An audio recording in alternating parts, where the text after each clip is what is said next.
Beyonce won Album of the Year, and you know I have to talk about it. Let's get into it.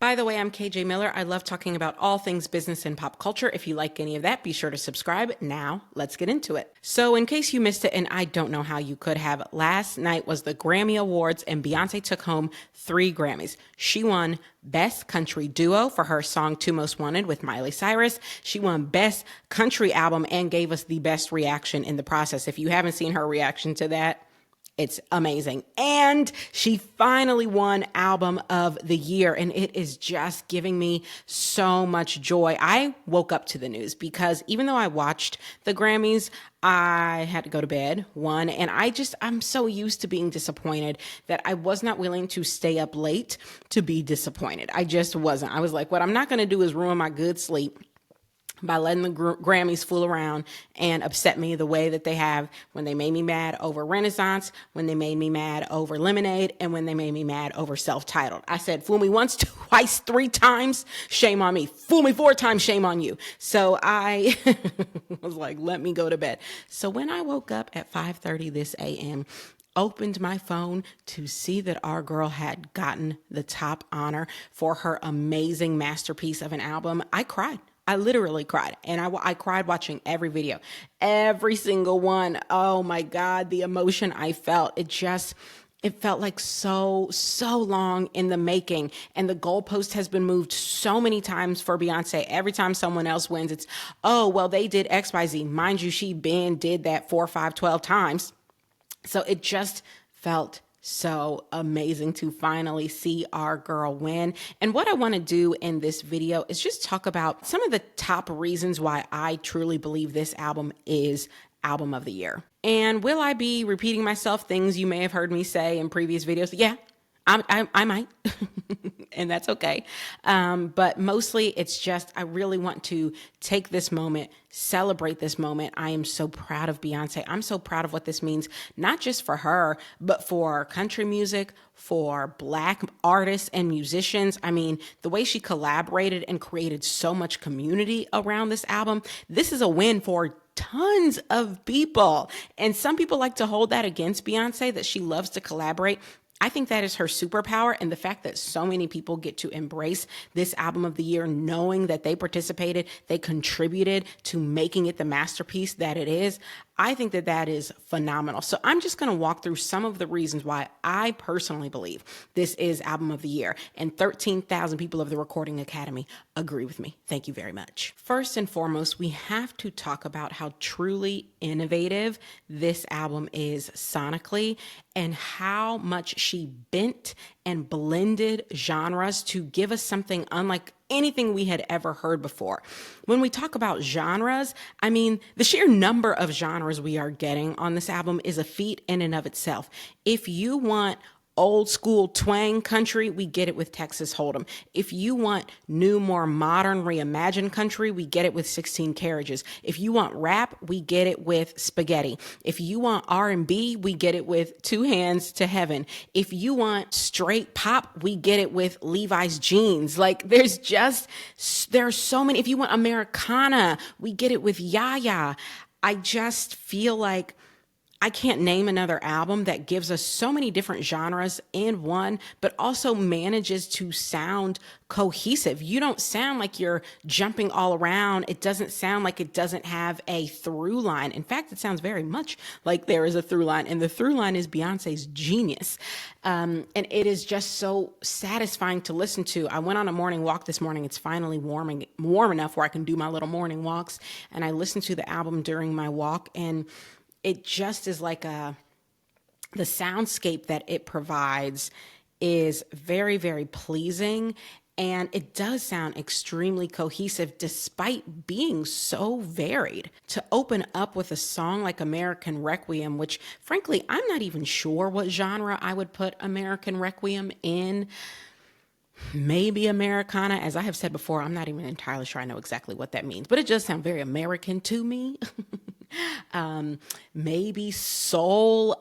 I don't know, but to open up with something like that, but on the same album also give us Daughter, where you're introducing a classic Italian opera, to give us on the same album a song like Riverdance, where now we are river dancing, like to just take us on such a varied journey through genre, through sound, but somehow managed to make it seem so cohesive. I just did not see any other albums doing that in 2024. And I think the feat of that, I think if other people could do it, they would do it. And I just think it speaks to not only her skill level, but her commitment to innovating in music. She is always working to push sound forward, and you hear it, and we are the beneficiaries of that. And it is such a feat. So, I mean, from the very first moments of me hearing this album, I remember kind of sitting there and listening dumbfounded by everything that I was taking in. And I still to this day feel that way. When I listen to it start to finish, I feel like no one else is delivering something quite as extraordinary as this when it comes to just the sheer variety we are given in a way that remains cohesive.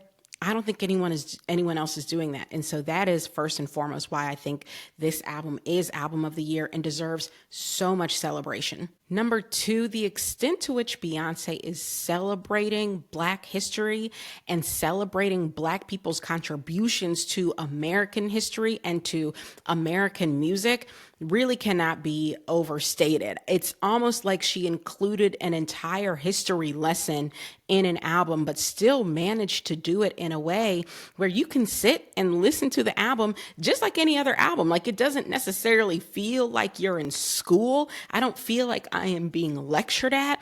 I feel like I am being taken on a musical journey, but she is in fact including so much history, and not just, Black American history broadly, but also her own personal history. When she opens up with American Requiem, we hear her talk about her grandfather, a moonshine man, right? So her grandfather was in the moonshine business and now leads to the legacy she is creating, having started her own whiskey brand. So we are getting her personal history, but we are also getting Black American history. You hear when she talks about in Yaya, when she talks about fires burning down homes and insurance not paying, because we know that is such a big part of American history, things that have been taken from us and things that have been denied to us throughout American history. She's telling those stories on this album, but putting it to beats and sounds that just make you want to sit back and listen.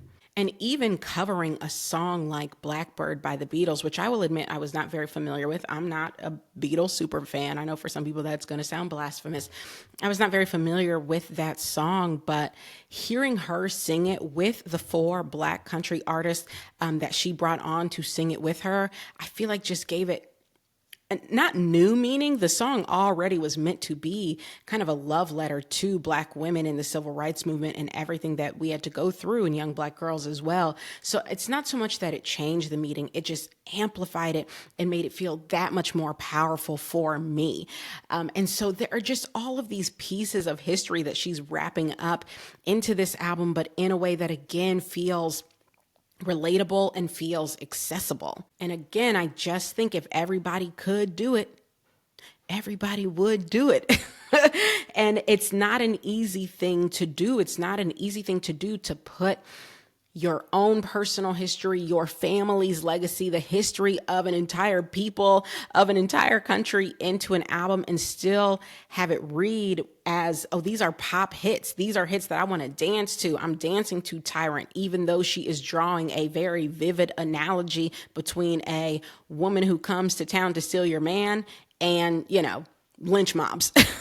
She's drawing a very vivid analogy there, but you still want to twerk. And believe me, when I get these tickets to Cowboy Carter tour, that's exactly what I will be doing. It's not an easy thing to pull off, but she does pull it off over and over and over again on this album. And so the history that she manages to include is really, truly a feat. The third thing that I think we have to talk about is just the fact that she has opened so many doors for so many Black country music artists. On this one album, she featured Tanner Adele, Brittany Spencer, Tiara Kennedy, Raina Roberts, Shabuzi, and Willie Nelson. Okay, and those are all the Black artists she collaborated with, not to mention Post Malone and Miley Cyrus. Then you also have Ray, who was a contributing writer. You have Rhiannon Giddens, who is a Pulitzer Prize winning banjo player.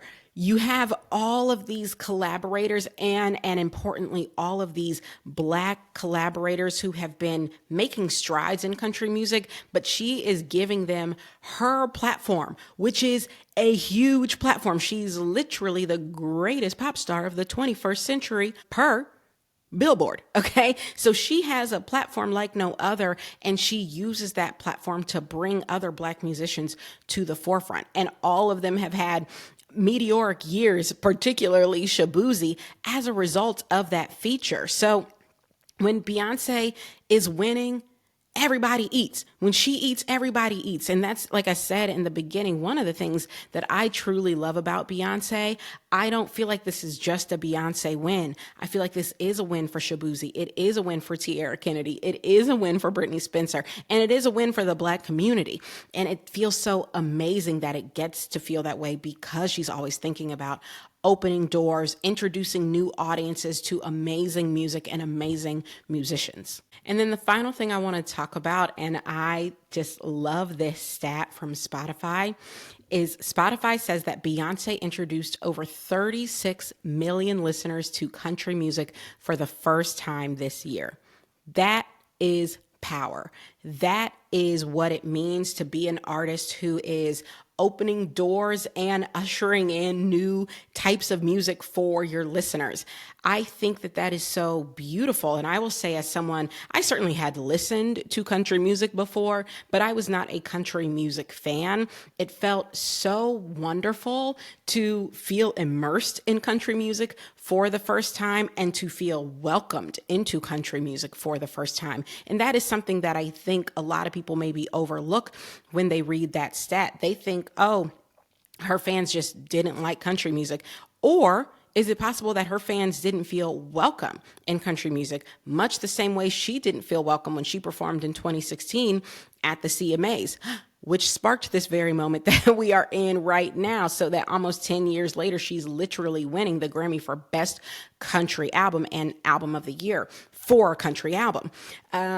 Maybe it's that people didn't feel welcomed. And so for her to open that door, to broaden that tent, I think is so beautiful, so magnetic, so energizing. And I think we're going to see people continuing to listen to country music, continuing to get excited about country music and all of the different faces and voices we're going to hear in this genre. And so for Beyonce to usher in that movement and to make space for so many more country music fans is something that I absolutely think deserves to be celebrated. For all of those reasons, I am just so happy to say congratulations to Beyonce on this well-deserved win. You created the album of my year for sure. I cannot wait to come and see you on tour to celebrate this masterpiece live and in living color. I will be there with my cowboy hat on. And if you love this type of content, please be sure to subscribe. I'll see you next time.